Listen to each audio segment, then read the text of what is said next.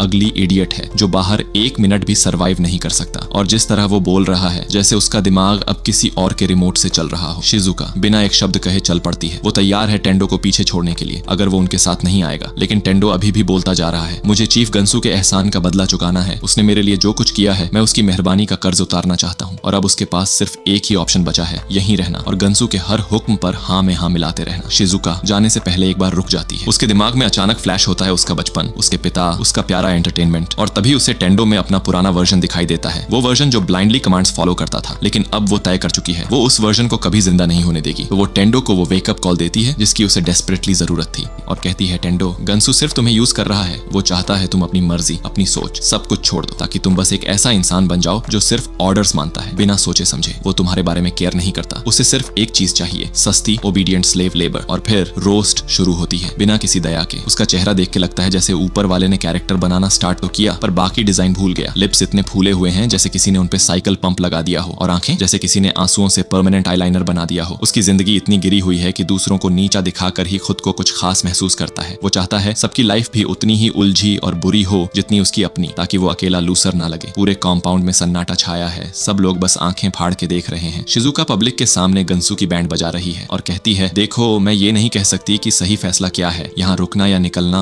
लेकिन एक बात तो पक्की है, मैं गांसू के साथ नहीं रह सकती, ना उसकी कंपनी में और ना ही उसके आसपास भी। वो टेंडो के पास आती है, उसकी बकेट लिस्ट निकालती है और एक स्पेसिफिक आइटम दिखाती है जो टेंडो ने खुद ऐड किया था। गांसू देखता है कि वो एक्चुअली उसके थ्रू पहुंच रही है, तो वो इसे रोकने की कोशिश करता है, उसकी नोटबुक को उसके हाथ से पकड़कर जमीन पर फेंक देता है। लेकिन ये वही मोमेंट था जहां टेंडो का सब्र टूट गया, क्योंकि इस बार बात उसकी लिस्ट तक आ पहुंची थी। टेंडो कुछ तरीके से गांसू के पैरों के नीचे पहुंच जाता है, उसे नोटबुक पर स्टेप करने से रोकने के लिए, और उठता है फाइनली अपने अंदर हिम्मत जमा करके। लेकिन वो अभी भी बहुत ज्यादा नाइस है। अगर कंपेयर करें कि मैं होता तो क्या करता, वो सिर्फ कहता है, गांसू जो कुछ भी तुमने किया उस सब के लिए तुम्हारा शुक्रिया, लेकिन ये जगह मेरी नहीं है और मैं कभी नहीं चाहता कि तुम्हारी वो भयानक शक्ल दोबारा देखूं। गांसू बिल्कुल शॉक्ड हो जाता है टेंडो के अचानक बदले सेल्फ कॉन्फिडेंस को देखकर। गांसू फिर से अपनी चालाकियां शुरू करता है, कहता है कि टेंडो अभी भी उसका कर्जदार है। लेकिन टेंडो तुरंत जवाब देता है, मुझे याद ही नहीं पड़ता वो पार्ट जहां ये मेरी जिम्मेदारी बन जाती है। अगर मैं ज़ॉम्बी भी बन जाऊं तो भी तुम्हारे जैसे ज़ॉम्बी के लिए काम करना उससे ज्यादा बेकार होगा। और जैसे ही वो ये बोलता है तभी रिसोर्स कलेक्शन टीम वापस आती है, ऐसे स्वैग में जैसे रेशन नहीं, ज़ॉम्बीज का एंटीडोट ले आए हो। लेकिन सेलिब्रेशन ज्यादा देर टिक नहीं पाता, क्योंकि तुरंत ही उनमें से एक बंदा एक ज़ॉम्बी के हाथों छित्र बन जाता है। वो रोड पर वापस आ जाते हैं और टेंडो फुल एक्साइटेड मोड में है। उसने अपनी बकेट लिस्ट की 30 से भी ज्यादा चीजें ऑलरेडी कर ली हैं। इस स्पीड से तो वो मंथ एंड से पहले 100 तक पहुंच जाएगा। लेकिन शिजुका वरीड है कि वो मर सकता है अगर ऐसा हुआ। जैसे ही वो रोड पर आगे बढ़ते हैं, वो एक ट्रक के पास आते हैं जिसके आसपास कई ज़ॉम्बीज का ढेर लगा होता है, और इसका सिर्फ एक मतलब हो सकता है, वहां कोई है जो इन ज़ॉम्बीज को अट्रैक्ट कर रहा है। तो इसका मतलब उन्होंने अपना पहला सर्वाइवर रोड पर पाया, और टेंडो एक्साइटेड है फाइनली एक सुपर हीरो बनने के लिए दोबारा। वो जल्दी से अपना शार्क सूट पहनता है और फुल रेडी हो जाता है दूसरे हीरो आर्क के लिए। लेकिन ट्रक का दरवाजा किक ओपन होता है और स्पॉटलाइट उसे छीन ली जाती है एक हिस्टोरिकली एक्यूरेट सैमुराई से, जो बाहर निकलता है, 20 फुट हवा में उछलता है और ज़ॉम्बीज की बर्बादी मचाने लगता है। वो एक रेगुलर बो से ट्रिपल किल करता है। वो लोग नहीं मान सकते जो वो देख रहे हैं, लेकिन टेंडो के लिए वो फुल हीरो लेवल है। सैमुराई अपना मास्क उतारता है अपनी आइडेंटिटी रिवील करने के लिए, लेकिन वो निकलती है एक जर्मन लड़की बिएट्रिक्स, और जैसे ही वो उनकी हेल्प के लिए थैंक्स करती है, शिजुका को बेस्ट गर्ल पोजीशन से हटा दिया जाता है। पूरी सिचुएशन एक्सप्लेन करने के बाद ग्रुप को पता चलता है कि बिएट्रिक्स जापान आई थी क्योंकि वो यहाँ की कल्चर से बहुत प्यार करती थी, हिस्टोरिकल बैटल से लेकर टेंटिकल हेंटाई तक, जो ये एक्सप्लेन करता है कि उसके पास सैमुराई आर्मर क्यों था। टेंडो ट्रक के पीछे का हिस्सा खोलता है जहां वो छुपी थी और पाता है कि वो एक्चुअली एक रेफ्रिजरेशन ट्रक था जिसमें बहुत सारी ट्यूना फिश थी। बिएट्रिक्स उनसे थोड़ा समझने की गुजारिश करती है, क्योंकि उसके पास एक बहुत इंपॉर्टेंट मिशन है जो उसे हर हाल में पूरा करना है, और उसके लिए एक चलती हुई गाड़ी जरूरी है। तो वो उनसे मदद मांगती है ताकि वो फिश को टाकासाका तक डिलीवर कर सके। बिएट्रिक्स अपने रिक्वेस्ट में काफी सिंसियर लगती है, तो शिजुका सोच रही है उसके साथ जाने के लिए, शायद वो सर्वाइवर्स के लिए फूड ट्रांसपोर्ट कर रही हो। टेंडो उसके सामने नीचे बैठता है और डायरेक्टली पूछता है, तुम्हें ये फिश इतनी बैडली डिलीवर क्यों करनी है? तो वो एक्सप्लेन करना शुरू करती है, उसने जापान की पहली झलक एच एनिमे के थ्रू ही देखी थी। तब से उसने मेहनत करके पैसा सेव किया और यहाँ आने के लिए स्ट्रगल किया ताकि जापान को खुद अपनी आंखों से एक्सपीरियंस कर सके। लेकिन जैसे ही वो लैंड करती है और फाइनली अपने सपने को एक्सपीरियंस करने वाली होती है, दुनिया ने उसको एक जोर का धक्का दे दिया और ज़ॉम्बी अपोकलिप्स शुरू हो जाता है। लेकिन वो अपने सपने को मरने नहीं देना चाहती थी, तो उसने लास्ट लिविंग सुशी शेफ को ढूंढना शुरू किया जो अपने काम में बिल्कुल लेजिट टैलेंटेड था, और उसने बिएट्रिक्स से प्रॉमिस किया कि अगर वो उसके लिए फ्रेश फिश ला सके तो वो उसके लिए सुशी बनाएगा। इसका असली रीजन सिर्फ एक था, सुशी। और लकी टेंडो ने सुशी सुना और बिना किसी सेकंड थॉट के पूरे प्लान में फुल ऑन शामिल हो गया। बाकी लोग भी साथ आते हैं क्योंकि लाइक क्यों नहीं। तो वो सब सिटी की तरफ निकलते हैं सुशी मैन से मिलने। बिएट्रिक्स रास्ता दिखाती है, लेकिन थोड़ी वरीड है क्योंकि लास्ट टाइम उसने सुशी मैन से बात की थी, वो भी 3 दिन पहले। तो सच कहूं उसके पास कोई गारंटी नहीं है कि वो अभी भी जिंदा है, लेकिन सुशी के लिए उसका यकीन इतना सॉलिड है कि होप छोड़ने का ऑप्शन ही नहीं है। फिर वो एक टर्न लेते हैं और देखते हैं कि पूरी स्ट्रीट ज़ॉम्बीज से भरी हुई है, लेकिन ये ऑब्स्टेकल उन्हें सुशी पाने से नहीं रोकने वाला। तो बिएट्रिक्स और टेंडो दोनों सूट अप करते हैं फुल हीरो मोड में। वो दोनों सुपर मोटिवेटेड हैं। लेकिन अगर तुम सोच रहे हो कि उनके पास कोई सॉलिड प्लान है, तो बिल्कुल नहीं, कोई प्लान नहीं है। लेकिन शिजुका सोचती है कि उसके पास एक अच्छा प्लान है, और प्लान ये है ज़ॉम्बीज को अट्रैक्ट करने के लिए सबसे ज्यादा क्रेजी चीज यूज करनी थी, केंचो का पिछवाड़ा। प्लान काम कर रहा था, ज़ॉम्बीज उससे अट्रैक्ट हो रहे थे, तो केंचो पागलों की तरह भागने लगता है उनसे बचने के लिए। और जैसे ही वो सब एक कॉर्नर में फंस जाते हैं, टेंडो एक ट्रक से ज़ॉम्बीज को ट्रैप कर देता है, और तभी बिएट्रिक्स एंट्री लेती है जो उन ज़ॉम्बीज को एक एक करके स्लाइस करने लगती है। कार की आवाज और भी ज़ॉम्बीज को खींच लाती है, और अब असली खेल शुरू होता है। सब ज़ॉम्बीज को एक जगह जमा करके वो लोग अल्कोहल की बॉटल्स उन पे फेंकना शुरू करते हैं, और बस आग लगाना बाकी होता है। लेकिन एक छोटी सी चीज चेक करना भूल गए थे, जो मैचेस उनके पास थी वो अब काम भी करती हैं या नहीं। अब ज़ॉम्बीज टेम्पररी डिफेंस तोड़ के अंदर घुस रहे हैं और सीधा उनके आरवी की तरफ बढ़ रहे हैं। अगर ज़ॉम्बीज ने आरवी को घेर लिया तो न वो मूव कर पाएंगे, न वापस अंदर आ पाएंगे, और सारी फ्रेश फिश और सुशी का सपना खत्म। टेंडो ऐसा होने नहीं देगा। वो ट्रक के ऊपर से एक हेरोइक जंप लेता है सीधा ज़ॉम्बीज की तरफ, अपनी जान दांव पे लगाने के लिए, क्योंकि उसके लिए ज़ॉम्बी बन जाना तो चलेगा, लेकिन सुशी मिस करना बिल्कुल भी नहीं। और बिएट्रिक्स भी मैदान में उतर जाती है टेंडो के साथ देने के लिए। लेकिन अब लग रहा था कि बात हाथ से निकल रही है। 2 लोग और इतने सारे ज़ॉम्बीज, स्थिति काफी टाइट हो गई थी। लेकिन शिजुका के पास एक बैकअप प्लान था। वो एक ड्रोन का यूज करती है और ज़ॉम्बीज को वापस खींचती है सीधा मेन स्क्वायर की तरफ। वो गेम्स खेलना छोड़ चुकी है। अब उसके पास एक फुल स्टेशन सेटअप है फ्यूल में भीगे ज़ॉम्बीज को उड़ान पे भेजने के लिए। केंचो ने एक आग से भरी बॉटल फेंक लगती और zombies लिटरल फायरवर्क्स की तरह फटने लगते हैं जैसे ही वो सब आग पकड़ने लगते हैं। और यह सब ग्रुप एक पास की रूफटॉप से देख रहा होता है। जैसे ही सारे zombies का काम तमाम होता है, अब उनके रास्ते में कुछ भी नहीं बचा और अब वो वही कर सकते हैं जो वो पूरे दिन से करना चाहते थे, अपना मुंह फिश मीट से भरना। सुशी शेफ ओरिजिनली गनमा से था, लेकिन उसने पिछले 30 साल सिर्फ एक चीज में लगा दिए, अपनी फिश सर्व करने की कला को परफेक्ट बनाने में। तो जब उसने देखा कि अभी भी लोग हैं जो उसका सुशी खाना चाहते हैं, तो उसका दिल खुशी से भर गया। बाकी लोग तो ऑलरेडी खाना शुरू कर चुके थे, लेकिन बेट्रिक्स अभी भी अपना पहला बाइट लेने में हेजिटेंट थी। वो सुशी उठाती है, सोया सॉस में हल्का सा डिप करती है और जैसे ही पहला बाइट लेती है, उसकी आंखों से आंसू निकल जाते हैं। ये देखकर सुशी मैन भी रो पड़ता है। ये मोमेंट बस इसी के लिए था। वो थका देने वाले हफ्तों तक काम करना, अपनी बेटी की शादी मिस करना, अपनी बीवी के फ्यूनरल में न जाना, सब कुछ सिर्फ इस एक मोमेंट के लिए था। और हाँ, मैं मजाक नहीं कर रहा, उसने खुद ऐसा बोला। शायद उस मोमेंट में उसे यह एहसास हो गया था कि अपने काम के चक्कर में वो अपनी जिंदगी को कितना उदासी भरा बना चुका था। और तभी वो अनाउंस करता है, अब जबकि यहाँ कोई जिंदा कस्टमर दोबारा नहीं आने वाला, तो आज रात में स्टोर की सारी बियर्स खत्म करूंगा। अगले दिन गैंग वापस रोड पर होती है, लेकिन इस बार राइड काफी अनकंफर्टेबल है क्योंकि गर्मी की लहर ने लिटरली उनकी बैंड बजा दी है। अंदर बेट्रिक्स हीट के बारे में कंप्लेन करती जा रही है। ग्रुप ने कई दिनों से एक भी प्रॉपर शावर नहीं लिया, तो ऑब्वियस है सबकी स्मेल अब इस लेवल की है कि zombies भी पास आने से पहले 2 बार सोचें। तो हाँ, ये होने वाला है एक क्लासिक बाथ एपिसोड। वो सब आराम से अपने बाथ आउटफिट्स में चेंज करते हैं और बेट्रिक्स एक बार फिर अपनी खूबसूरती की ताकत से सबका ध्यान खींच लेती है। अपने जापान के लिए बेपनाह प्यार की वजह से बेट्रिक्स को हॉट स्प्रिंग्स के बारे में काफी अच्छी नॉलेज है, लेकिन ऑनेस्टली किसी ने ढंग से उसकी बात भी नहीं सुनी, बस आखिरी लाइन को छोड़ के। ईडो के जमाने में लोग कहते थे ये हर बीमारी का इलाज है, सिर्फ मोहब्बत में डूबे बेवकूफों के लिए नहीं। तो बात तो सीधी है, ये सब टेंडो के काम नहीं आने वाला, क्योंकि बंदा अभी भी शिजुका के लिए पूरी तरह लट्टू है। वो थोड़ी सी लाइन मारने की कोशिश करता है और बात को हल्का सा रोमांटिक मोड देना चाहता है, लेकिन शिजुका बिल्कुल शांत और समझदार बनी रहती है। वो साफ कह देती है प्यार वार बेकार की बातें हैं, और बात करते करते शिजुका टेंडो को इनडायरेक्टली ब्रोक भी कह जाती है। थोड़ी देर बाद टेंडो और केंचो मेंस बाथ में कूद जाते हैं। शिजुका उन्हें देखकर थोड़ी एक्साइटेड हो जाती है और डिसाइड करती है कि अब वो भी विमेंस बाथ की तरफ जाएगी, लेकिन बेट्रिक्स वापस आती है कहते हुए वहाँ हॉट वाटर नहीं है, लगता है उस सेक्शन का पंप टूट गया है। ये सुनते ही दोनों सोच विचार वाले मोड में चले जाते हैं और बिल्कुल सीरियस टोन में कहते हैं, हालात देखकर तो लगता है कोई दूसरा ऑप्शन बचा ही नहीं, लेकिन गलत मत समझना, हमें इसमें कोई एक्साइटमेंट नहीं हो रही, तो ठीक है अब आ जाओ, ज्वाइन कर लो हमें। लेकिन शिजुका उनके इरादे समझ गई थी, इसलिए उसने तुरंत मना कर दिया। फिर भी उनकी बातें बेट्रिक्स के दिल तक पहुंच गईं और वो बिना झिझक उनके साथ बात लेने के लिए तैयार हो गई। और ये देखकर दोनों लिटरली रो पड़ते हैं। लेकिन बेट्रिक्स के अंदर आने से पहले टेंडो और केंचो पीछे मुड़ के देखते हैं कि बाथ एरिया एक्चुअली नंगे ज़ॉम्बी आदमियों से भरा हुआ था, तो सबको जल्दी भागना पड़ा। वो भाग के बच गए थे और खुशकिस्मती से कोई माउंटेन क्लाइंबर ज़ॉम्बीज वहां नजर नहीं आए, इसलिए अब वो थोड़े सेफ थे। पर सेफ होने का क्या फायदा जब वो लोग हॉट स्प्रिंग्स का मजा भी नहीं ले पाए। सब अपनी बदकिस्मती पे रो रहे थे, लेकिन थकान के मारे जल्दी ही सो गए। रात के बीच टेंडो की आंख खुलती है, प्यास लगी होती है तो जंगल में कुछ खाने पीने का ढूंढने निकल पड़ता है, लेकिन उसे मिलता है कुछ और भी अनएक्सपेक्टेड, एक नेचुरल हॉट स्प्रिंग जो पहाड़ों के बीच सुकून और शांति में बसा होता है। वो ज्यादा सोचे बिना अपने सारे कपड़े उतारता है और पानी में जाके डूब जाता है पूरे रिलैक्सेशन मोड में। जैसे ही वो पानी में आराम से चिल कर रहा होता है, अचानक किसी से टकरा जाता है और उसके होश उड़ जाते हैं जब वो देखता है कि शिजुका भी उसी हॉट स्प्रिंग में बिना कपड़ों के ऑलरेडी एंजॉय कर रही होती है। एक सपने जैसा लम्हा, लेकिन टेंडो के दिल की हलचल अब भी शांत नहीं होती। वो तुरंत सिचुएशन के लिए माफी मांगता है, जिसके ऊपर शिजुका हल्की सी स्माइल के साथ कहती है कोई बात नहीं, लेकिन उसके टोन से क्लियरली लगता है कि टेंडो को तुरंत निकलना चाहिए। लेकिन टेंडो बात पलट देता है, नहीं, मुझे इनमें से किसी एक मोमेंट में पूरा दिन बिताना था और मैं इस मौके को मिस करने से पहले मर जाना पसंद करूंगा। एक थोड़ी ऑकवर्ड साइलेंस के बाद शिजुका हल्का सा सॉफ्ट हो जाती है। वो टेंडो से माफी मांगती है अपनी थोड़ी सी सख्त सोच के लिए कि रिलेशनशिप कैसे चलती है और क्यों उसने हर बार उसे दूर रखने की कोशिश की। बचपन से शिजुका को सिखाया गया था कि दुनिया में 2 तरह के लोग होते हैं, एक जो हमेशा सही होते हैं और दूसरे जो इतने पावरफुल होते हैं कि खुद को सही बना लेते हैं। उसके पापा का एक ही रूल था, अपनी पोजीशन कभी मत खोना और लड़ते रहो जब तक सामने वाला हार ना मान ले। और उस एक पल के लिए शिजुका अपनी पुरानी आदतों में वापस चली जाती है और खुल के कहने की हिम्मत नहीं कर पाती जो वो सच में कहना चाहती थी। टेंडो सॉफ्टली पॉइंट करता है कि शिजुका पहली बार अपने इमोशंस के साथ ऑनेस्ट लग रही है। शिजुका को तुरंत समझ आता है कि वो सही कह रहा है और वो कह देती है कि उसे ऐसा पार्टनर चाहिए जिसके साथ वो खुलकर बात कर सके। लेकिन अगले ही पल उसके चेहरे का रंग थोड़ा बदल जाता है, क्योंकि उसे समझ में आता है कि उसने टेंडो के लिए अपने दिल का रास्ता खुद ही खोल दिया। टेंडो हल्का सा मुस्कुराता है और मजाक में पूछता है, तो तुम वाकई वही कहना चाहती हो जो मैं सोच रहा हूँ? शिजुका अभी जवाब देने ही वाली होती है कि तभी केंचो और बेट्रिक्स वहाँ आ जाते हैं। उन्हें देख के तुरंत लगता है कि यह दोनों उनके बिना ही मजे ले रहे थे। बिना सोच समझे दोनों तुरंत कपड़े उतारते हैं और फुल स्पीड में हॉट स्प्रिंग में जंप मार देते हैं। उसके बाद सब गनमा की तरफ निकल पड़ते हैं। बेट्रिक्स टेंडो के मॉम डैड की सेफ्टी को लेकर थोड़ी चिंतित होती है, लेकिन टेंडो कॉन्फिडेंटली कहता है ज़ॉम्बी अपोकलिप्स से तो वो कभी नहीं हारेंगे, घुटनों के दर्द से शायद, लेकिन ज़ॉम्बीज उनका कुछ भी नहीं बिगाड़ सकते, ये तो पक्का है। अगर वो अभी भी जिंदा है तो केंचो सोचता है कि उसे उनसे मिलने का कोई तरीका ढूंढना चाहिए और उसके दिमाग में पहला ख्याल आता है, मैं नंगा हो जाता हूँ। और ये सुनते ही टेंडो तुरंत आरवी को फुल स्पीड में भगा देता है। फिर शिजुका हल्की मुस्कुराहट के साथ पूछती है, क्या तुम थोड़े नर्वस नर्वस हो क्योंकि आखिरी बार उसकी मुलाकात उनसे 3 साल पहले हुई थी। जबकि वो खुद को नर्वस फील नहीं कर रहा होता, उसके मन में लगता है कि डैड से बात करना थोड़ा अजीब होगा क्योंकि पिछली बार उन्होंने बड़े अजीब से अंदाज में अलविदा कहा था। लेकिन उसकी सोच वहीं रुक जाती है जब बीएट्रिक्स अचानक जोर से चिल्लाती है रोड पर एक रुकावट होने के बारे में। टेंडो तुरंत आरवी रोकता है और बाहर जाकर रोड ब्लॉक को चेक करता है। जैसे ही वो उसके करीब जाता है उसे पता चलता है कि सुरंग के अंदर सैकड़ों ज़ॉम्बीज भरे हुए हैं। उसका गांव सुरंग के दूसरी तरफ था, इसलिए सबको चिंता होने लगती है कि कहीं उनके साथ कुछ हो ना गया हो। लेकिन टेंडो ध्यान से ज़ॉम्बीज के चेहरे देख के अपने आप को तसल्ली देता है क्योंकि उसे अपने गांव का कोई पहचाना हुआ चेहरा नजर नहीं आता। तो अभी भी उसके दिल में विश्वास है कि उसका गांव सेफ है क्योंकि वो सुरंग से नहीं गुजर सकते। उनके पास सिर्फ एक ही रास्ता बचा है, आरवी छोड़कर जंगल के रास्ते पहाड़ों के चारों तरफ से होते हुए गांव तक पहुंचना। हालांकि टेंडो के पास अभी तक कोई ठोस सबूत नहीं है कि ज़ॉम्बीज ने उसके गांव पर कब्जा कर लिया है, फिर भी उसके मन में उनके जिंदा होने को लेकर शक जग गया है। लेकिन शिजुका एक जरूरी बात बताती है कि सुरंग के दूसरे किनारे को भी सील कर दिया गया था। इसका मतलब ये हो सकता है कि गांव के लोगों ने शहर से आ रहे ज़ॉम्बीज को सुरंग में ही फंसाकर अपनी सेफ्टी का एक तरीका ढूंढ लिया हो। और तभी उनके पीछे से एक जोर से चिल्लाने की आवाज सुनते और देखते हैं एक आदमी उनकी तरफ पागल की तरह भागता आ रहा है। लेकिन असली मसला ये नहीं है, मसला है ज़ॉम्बीफाइड सुअर जो उसका पीछा कर रहा होता है। बीट्रिक्स तुरंत एक्शन लेती है और सुअर की उबलती आंखों के बीच एक तीर घुसा देती है। कुमानो उनकी मदद के लिए उन्हें थैंक्स बोलता है और टेंडो पूछता है तुम यहाँ पहली जगह में आए ही क्यों? वो कहता है कि उसके पास कोई चॉइस ही नहीं थी, शहरों पर ज़ॉम्बीज का कब्जा हो चुका था तो वो इस पूरे मेस से बचने के लिए यहाँ आ गया। बाकी लोग भी उसकी बात से सहमत होते हैं, लेकिन जंगल में अकेले रहना कोई समझदारी वाली बात नहीं लगती। पर चिंता मत करो, ये आदमी माइनक्राफ्ट स्टीव की तरह है और उसकी तरह बना भी सकता है। वो एक मास्टर कारपेंटर है, अगर उसके पास घर नहीं है तो वो खुद के लिए एक घर खड़ा कर सकता है। और टेंडो वो भी इस एक्शन में शामिल होना चाहता है क्योंकि यह काम उसकी बकेट लिस्ट में था। वो कुमानो से कहता है कि शायद इसलिए वो इतनी जल्दी में था क्योंकि उसे अपना ट्री हाउस कंप्लीट करना था। तो वो लोग उसकी मदद करने लगते हैं। ये बात बिल्कुल इग्नोर कर दी जाती है कि टेंडो असल में अपने पेरेंट्स को देखने जा रहा था, देखने की कहीं वो ज़ॉम्बी शफल तो नहीं कर रहे। लेकिन क्लियरली ये काम उसे ज्यादा इंपॉर्टेंट लग रहा है। कुमानो उनकी मदद से खुश है और जैसे जैसे वो लोग बिल्ड करते हैं वो उन्हें कारपेंट्री के लेसन्स देना शुरू करता है। ट्री हाउस किस तरह का बनेगा ये उस ट्री पर निर्भर करता है, इसलिए सीखना पड़ता है कि ट्री से कैसे पूछना है। अगर ट्री मर गया तो आपका घर भी मर जाएगा, इसलिए आसपास जो भी हो रहा है हर छोटी बड़ी चीज का ध्यान रखना पड़ता है ताकि आप अपने ट्री को हेल्थी रख सको। टेंडो बताता है कि उसका हमेशा से एक सपना था, एक ट्री हाउस बनाना। ये सुनकर कुमानो को अपने बेटे की याद आ जाती है, लेकिन जब टेंडो उसे उसके बारे में पूछता है तो कुमानो चुप हो जाता है। कुमानो का बेटा ज़ॉम्बी बन गया था अपनी माँ के काटने से, जो खुद भी ज़ॉम्बी बन चुकी थी, और उसे अपने ही हाथों से दोनों को मारना पड़ा। सबसे दर्दनाक बात यह थी कि मरने से पहले उसे अपने बेटे के साथ ठीक से बात करने का मौका भी नहीं मिला। लेकिन टेंडो कहता है मैं हूँ सपोर्ट करने के लिए। वो ट्री हाउस पर काम करते रहते हैं जब तक कि वो कंप्लीट नहीं हो जाता और वो बहुत अच्छा दिख रहा है। लेकिन मैं डेफिनेटली उस स्लाइड का यूज नहीं करूंगा जिस पर केंचो पहले ही जा चुका है। अब जब ट्री हाउस बन चुका है, टेंडो और बाकी लोग गनमा विलेज की ओर अपनी यात्रा जारी रखते हैं और टेंडो दिखाता है कि उसके मॉम डैड क्या कहते थे जब वो बताते थे कैसे वो स्कूल जाया करते थे। लेकिन चाहे ये ट्रैप उन्हें भी मार सकता था, कम से कम इतना तो क्लियर है कि कोई भी ज़ॉम्बी इस डेथ ट्रैप को पार नहीं कर सकता। यहाँ से उन्हें आखिरकार गांव दिख जाता है और वहां पहुंचने के लिए वो जंगल के रास्ते आगे बढ़ते हैं। चलते हुए टेंडो सोचता है कि उसने इतने मौके होने के बावजूद भी सालों के दौरान कभी गांव वापस नहीं आया, तो वो अब वापस आकर उनका एहसान चुकाने के लिए मन बना लिया है। लेकिन जब वो पहुंचते हैं तो वहां कोई नहीं होता, बिल्कुल कोई भी नहीं। टेंडो का दिल घबरा जाता है, उसे लगता है शायद ज़ॉम्बीज ने सबको मार दिया और वो उन्हें ढूंढने के लिए इधर उधर दीवानों की तरह भागना शुरू कर देता है। और तभी सबको एक छोटी सी झोपड़ी में सब मिलते हैं, कुछ अजीब सा करते हुए। वहीं टेंडो अपने मॉम डैड को भी पा लेता है और तुरंत उनसे बार बार माफी मांगने लगता है कि वो उनके लिए कुछ नहीं कर पाया और 3 साल तक एक बार भी मिलने नहीं आया। लेकिन उसके डैड उसकी बात नहीं सुनना चाहते, वो सीधा उसके सिर पर एक थप्पड़ लगा देते हैं। फिर वो दूसरों की तरफ मुड़ते हैं और कहते हैं जब तक तुम यहाँ हो खाली कमरों में रह सकते हो। और इतना कहकर बिना कुछ और बोले वो फील्ड्स की तरफ निकल जाते हैं। टेंडो की मॉम सबके लिए खाना बनाती है जंगल में मिलने वाले पौधों का यूज करके। शिजुका यह देखकर हैरान होती है कि यह लोग कितने सेल्फ सफिशिएंट हैं। गांव छोटा और अलग थलग है और सर्दियों के वक्त वो लगभग दुनिया के बाकी हिस्सों से कट दिए जाते हैं, इसीलिए ज्यादातर चीजें वो लोग खुद ही उगाते हैं और अपने दम पर जीते हैं। शहर के लोगों ने सुना था कि गनमा एक सुरक्षित जगह है, लेकिन एक बार फिर कुछ लोगों ने जो छुपा रहे थे कि वो ऑलरेडी बाइट हो चुके हैं, सब कुछ बिगाड़ दिया। ज़ॉम्बीज का स्प्रेड रोकने के लिए गांव वालों को मजबूरन सुरंग सील करनी पड़ी। जो लोग अनइन्फेक्टेड हैं और सेफ तरीके से गांव तक पहुंच गए, उनके लिए यहाँ कुछ एक्स्ट्रा घर बने हुए हैं जहाँ वो रह सकते हैं। लेकिन इन सब के बीच भी टेंडो के पास एक मिशन है, अपने मॉम डैड की मदद करना, उस वक्त को पूरा करना जो उसने उनके साथ कभी नहीं बिताया। वो अपनी मॉम से शुरू करता है, बर्तन धोने में हाथ पताकर और उनके लिए छोटी मोटी चीजें करके। लेकिन मॉम सिर्फ इतना कहती हैं, सब ठीक है, बस अपना काम कर। चाहे वो मॉम की हेल्प नहीं कर पाया, अभी भी उसके पास एक चांस है डैड की मदद करने का। वो फार्म पर उनके साथ जाता है, वहाँ ज्यादा बात नहीं होती, सिर्फ चुपचाप काम। लेकिन टेंडो को यह खामोशी भी काफी अजीब लगती है। वो हल्का फुल्का बातचीत शुरू करता है, लेकिन उसके डैड सिर्फ छोटी छोटी और बोरिंग बातें करते हैं। ज्यादा कैजुअल बात करना उनके लिए मुश्किल है। टेंडो कंफ्यूज है, लेकिन उसके इरादे साफ है, वो हार नहीं मानने वाला। शाम को उसके डैड को हम खांसते हुए हुए देखते हैं, और वो भी खून के साथ। ये बिल्कुल अच्छा साइन नहीं है, लेकिन वो प्रिटेंड करते हैं मैं बिल्कुल ठीक हूँ। घर लौटते वक्त वो कुछ शहर से आए लोगों से टकराते हैं। टेंडो को लगता है मैंने इन्हें कहीं पहले देखा है। वो लोग सीधा ज़ॉम्बीज वाली सुरंग की तरफ जा रहे होते हैं और उनके इरादे बिल्कुल सही नहीं लगते। लीडर एक एवरेज लूजर था, शायद लूजर होने में एवरेज से भी ऊपर था, तो उसके लिए जब दुनिया कोलैप्स हुई तो वो खुश नहीं हो सकता, क्योंकि इसका मतलब था कि उसे अब कोई रूल्स फॉलो नहीं करने पड़ेंगे। तो वो पहली चीज करता है जो एक हार्डकोर स्मोकर ऐसे वक्त में करेगा, सीधा सिगरेट स्टोर में घुस के चोरी करता है। वहां उसे कुछ और लूजर्स मिलते हैं जिनके बाल देख के लगता है जैसे उनकी बार्बर से जन्मों पुरानी दुश्मनी हो। फिर सब मिलके एक ग्रुप बना लेते हैं जो टेंडो की ज़ॉम्बी बनने से पहले करने वाली 100 चीजें जैसा ही लगता है, बस थोड़ा उल्टा। मेरा मतलब पूरा ही उल्टा। अगले दिन हम टेंडो को कुछ नया ट्राई करते देखते हैं, जब लड़कियां उसके बालों के साथ एक्सपेरिमेंट कर रही होती हैं, ताकि उससे वो हेयर स्टाइल मिल सके जो ज्यादातर लड़के सोचते हैं कि उन पे सूट करेगा, घुंघराले और लंबे बाल वाला लुक। बाद में सब टी ब्रेक ले रहे होते हैं और तब पता चलता है कि जिस लड़की ने टेंडो के बालों का स्टाइल बनाया वो एक्चुअली एक्सपर्ट है, क्योंकि उसने 10 साल तक हेयर सैलून में काम किया है। तो जब उसने सुना कि टेंडो ये लुक ट्राई करना चाहता है तो उसने तुरंत मदद करना चाहा। दूसरी 2 लड़कियों में से एक टोक्यो में कॉलेज में पढ़ती थी और दूसरी मूवीज के लिए प्रोफेशनल मेकअप आर्टिस्ट है। टेंडो क्यूरियस हो जाता है जब उसे पता चलता है कि उसने मूवीज पे काम किया है और पूछता है कौन सी मूवी, तो वो उसे सॉन्ग ऑफ द डेड नाम की मूवी का पोस्टर दिखाती है। टेंडो थोड़ा शॉक्ड होता है क्योंकि उसने पहले ये मूवी देखी तो थी, लेकिन उसे ये नहीं पता था कि इसे जापान में शूट किया गया था। वो एक्साइटेड हो जाता है और तब लड़की बताती है उस वक्त हम इस ज़ॉम्बी मूवी के सीक्वल की शूटिंग कर रहे थे, लेकिन बीच शूट के ही ज़ॉम्बी कांड शुरू हो गया। और ये ज़ॉम्बी अटैक के लिए शायद सबसे बेहतर जगह थी ही नहीं, क्योंकि पहले तो सबको लगा कि यह सिर्फ एक प्रैंक है, लेकिन जैसे ही कोवर्कर्स का खून जमीन पे बहा हुआ दिख गया, और सबसे बुरा तो ये था किसी के पास कैमरा भी नहीं था ये सब रिकॉर्ड करने के लिए, तब सबको फाइनली समझ आ गया ये प्रैंक नहीं है, ये रियल है। रास्ते में काफी कुछ हुआ, लेकिन जब वो गांव तक पहुंचे तो वहां के लोगों ने उन्हें खुले दिल से एक्सेप्ट किया। और भले ही अभी यह सिर्फ एक छोटी सी विश हो, वो लड़की चाहती है कि काश मैं यहीं सबके साथ रह सकूं। एक छोटी सी हट में शिजुका एक ट्यूब से फूंक मारकर आग जलाने की कोशिश कर रही होती है। तभी एक दादी आती है और उसके काम के लिए शुक्रिया कहती है। दादी जानती है कि यह काम शिजुका के लिए आसान नहीं होगा, क्योंकि यह उसकी रोज की जिंदगी का हिस्सा नहीं था, लेकिन शिजुका को कोई दिक्कत नहीं। इस एपोक्लिप्स में सर्वाइव करने का बेस्ट तरीका शायद उन स्किल्स पर डिपेंड करता है जो बिजली आने से पहले यूज की जाती थी, और वह ऑनेस्टली यहाँ के लोगों से सीखने के लिए काफी एक्साइटेड है। दादी ने जो कुछ भी कहा उसका ज्यादा पार्ट शिजुका नहीं समझ पाई, लेकिन एक बात जरूर समझ गई कि चूल्हे की आग पर बने चावल का स्वाद ही अलग होता है। शिजुका फ्लेम को संभाल ही रही होती है कि अचानक एक बूढ़े आदमी का हाथ उसके कंधे पर पड़ता है और उस टच से उसका पूरा जिस्म एक पल के लिए सुन्न हो जाता है। दादी तुरंत रिएक्ट करती हैं, उस बूढ़े आदमी को बाहर भेज देती हैं और शिजुका से माफी मांगती है। वो थोड़ा कंफ्यूज्ड रहता है आजकल, और उसने शिजुका को अपनी वाइफ समझ लिया था जो कुछ टाइम पहले दुनिया छोड़ चुकी है। और हाँ, अब चाहे वो थोड़ा हिलता डुलता रहता हो, लेकिन कभी यह गांव का सबसे डिपेंडेबल हंटर हुआ करता था। तभी एक आदमी अंदर आता है और दादी से पूछता है कि क्या उसके पास कोई बैंडेज या क्रीम है जो वो दे सकती है, क्योंकि उसने अपने हाथ को काफी बुरा काट लिया जब वो बाहर घास काटने वाले ब्लेड से काम कर रहा था। वो उसकी मदद करने जाती है, लेकिन शिजुका उन्हें चेतावनी देती है पट्टी को ज्यादा टाइट मत बांधना, वरना उस हिस्से में जान चली जाएगी। वो कुछ जेन्युइनली हेल्पफुल टिप्स भी देती है जो ब्लीडिंग कंट्रोल करने में काम आती है, और सबको लगता है कि शायद वो डॉक्टर है, लेकिन वो मुस्कुरा के कहती है मैं तो बस बचपन में डॉक्टर बनना चाहती थी, तो थोड़ा पढ़ लिया था। लेकिन उसकी बातें इतनी यूजफुल होती हैं कि धीरे धीरे सब उससे ही मदद मांगने लगते हैं, और बिना किसी ऑफिशियल टाइटल के वो गांव की डॉक्टर बन जाती है। दूसरी तरफ केंचो फील्ड्स में मदद कर रहा होता है और उससे एक गड्ढा दिखाया जाता है, वो जगह जहां गांव का सारा वेस्ट इकट्ठा होता है जो बाद में खाद बनाने के काम आता है। जापान में बारिश के चलते मिट्टी के न्यूट्रिएंट्स बार बार धुल जाते हैं, इसलिए लोग खुश हैं कि उन न्यूट्रिएंट्स को वापस लाने का यह एक देसी तरीका है। वो हंसते हुए कहते हैं अगर तू इस गड्ढे में डाइव करेगा तो लाइफ में डेफिनेटली आगे बढ़ेगा। लेकिन केंचो उतना एडवेंचरस भी नहीं है कि खुद पे यह बात आजमा ले। और तभी केंचो एक लड़की को अकेले बैठे देखता है जो चुपचाप अपने कुत्ते को सहला रही होती है। वो पूछता है वो कौन है। वो आदमी बताता है वो शहर से तो बच के आ गई, लेकिन रास्ते में अपने माँ बाप को खो दिया। अब उसका कुत्ता ही उसका अकेला परिवार है, और तब से उसने एक बार भी मुस्कुराया नहीं। तो केंचो डिसाइड करता है उसे हंसाना अब उसका मिशन है। वो अपने नौटंकी भरे अंदाज में पूरी कोशिश करता है, लेकिन समझता है वो अभी भी एक छोटी सी लड़की है, इसलिए उसके कंफर्ट का पूरा ध्यान रखता है। वो उसके पास जाता है और पूछता है क्या तुम मुझे थोड़ा नाचते हुए देखना चाहोगी। लड़की थोड़ा कंफ्यूज हो जाती है, ये रैंडम आदमी अचानक उससे बात क्यों कर रहा है। केंचो मुस्कुरा के कहता है ये एक बेसिक कोर्टेसी है, किसी भी लेडी को हेलो कहना, चाहे वो छोटी लड़की हो या कोई बूढ़ी आंटी। इटली में तो ये काफी कॉमन है, लेकिन लड़की को ये समझ नहीं आता। केंचो इटली का एग्जाम्पल क्यों दे रहा है जब वो खुद वहीं से है। थोड़ी देर बाद लड़की के चेहरे पर एक छोटी सी मुस्कान आ जाती है। Mission complete. वो अपना इंट्रोडक्शन देता है और पूछता है तुम्हारा नाम क्या है। लड़की बताती है कि उसका नाम अंजू है। तो केंचो कहता है मैं तुम्हें निकनेम के तौर पर एंजी बुलाऊंगा। अब जब दोनों दोस्त बन गए हैं तो केंचो चाहता है कि वो उसका एक फन परफॉर्मेंस देखे, जिसमें वो यूडॉन का बोल अपने पिछवाड़े पर बैलेंस करके सबको एंटरटेन करके दिखाएगा। एंजी हंसती है और कहती है मैं पास, इस लेजेंडरी परफॉर्मेंस के लिए मेंटली प्रिपेयर्ड नहीं हूँ। गांव के एक कोने में बीट्रिक्स को एक वाटर व्हील दिखाया जाता है जो पूरे गांव में बिजली पैदा करने के लिए यूज होता है। आउटपुट ज्यादा नहीं है, लेकिन जरूरी चीजों के लिए काफी है। लेकिन अब रिसेंट दिनों में गांव के आसपास काफी ज़ॉम्बी, जंगली सुअर और भेड़िए देखे गए हैं, इसलिए उन्हें इलेक्ट्रिक फेंस को और स्ट्रॉन्ग बनाना पड़ा जो इसी वाटर व्हील से पावर्ड। ये फेंस ज़ॉम्बी, सुअर और भेड़ियों को दूर रखने के लिए है, और अगर कोई इसे छू ले तो उसे एक हल्का झटका जरूर लगेगा। यहाँ बिएट्रिक्स को एक और चीज भी समझनी चाहिए। जो बॉक्स पर वो पॉइंट कर रही थी वो सेफ्टी स्विच होता है। अगर कभी इलेक्ट्रिसिटी लीक हो या वोल्टेज लिमिट के बाहर चली जाए तो ये पावर काट देता है। तो वो बिएट्रिक्स को वार्न करती है, इसके साथ केयरफुल रहना, ये काफी डेंजरस हो सकता है। वापस टेंडो के पास लड़कियां बात कर रही होती हैं कि अब वो स्लोली गांव की लाइफ का मजा लेने लगी हैं। यहाँ काम टफ है और टाइम कंज्यूमिंग भी, लेकिन इसी वजह से वो उन लोगों के साथ कनेक्ट फील कर पा रही हैं जो ये सब रोज करते आए हैं। शाम को जब टेंडो फील्ड में काम कर रहा होता है, केंचो उससे मिलने आता है। जब टेंडो खेतों में बिजी था तब केंचो चिकन काटना सीख रहा था और उस एक्सपीरियंस का असर अब तक इतना गहरा है कि वो चिकन टेंडर्स तक नहीं खा पाता। जब दोनों बातें कर रहे होते हैं और मजा ले रहे होते हैं, केंचो एक जान पहचान वाला चेहरा देखता है और हिगुराशी को आवाज देता है क्योंकि उसे उससे मिले काफी वक्त हो चुका है। लेकिन हिगुराशी उन्हें देखकर ज्यादा खुश नहीं होता और बिना कुछ कहे वहां से चला जाता है। टेंडो उससे पहचान नहीं पाता तो केंचो बताता है वो कॉलेज में उनकी जनरल स्टडीज क्लास में था, लेकिन एक दिन अचानक वो क्लास आना बंद कर दिया। हिगुराशी यकीन नहीं कर पाता कि यह दोनों उससे यहाँ भी टकरा गए। कॉलेज में उनका बस वहाँ होना ही उसके लिए एक सजा था क्योंकि उनके पास वो चीज थी जो उसके पास कभी नहीं थी, खुशी। काफी वक्त बीत गया है उनके, वो मुस्कुराते चेहरे देखे, लेकिन कोई बात नहीं, इस बार सब कुछ उसके अंधेरों भरे प्लान के लिए बिल्कुल सही है।